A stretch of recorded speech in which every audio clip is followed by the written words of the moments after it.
Matagumpay na nakasungkit ng gintong medalya ang mga atleta mula sa iba't ibang rehiyon kung saan taon ng pagkakataon na naging host ng palarong pambansa ang Caraga Region, partikular na ang probinsya ng Agusan del Sur at matagumpay na nakakuha ng gold medal ang Caraga Region sa isansagawang tennis secondary girls category kontra Region 12 kung South Cotabato, Coronadal, Sarangani at General Santos City na nakasungkit ng silver medal habang nagtay naman sa pangatlong posisyon ang Mimaropa Region at Region 2 Cagayan Valley nga padihon nakakuha ng bronze medal. Nakasungkit rin ng gold medal sa unang pagkakataon ang Central Visayas na si Cristina Concepcion Vilano matapos magwagi sa Cheese Blitz Team event sa palarong pambansa. Samantala, ang Region 8 naman ay nakasungkit ng isang gold medal at isang silver medal. Ang Region 1 naman ay nakakuha ng isang gintong medalya. Sa secondary basketball boys category naman ay nagwagi ang Davao Region sa unang laro sa elimination round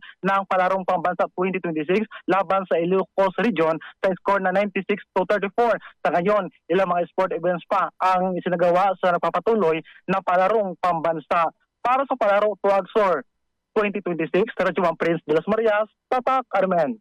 RMN Network News.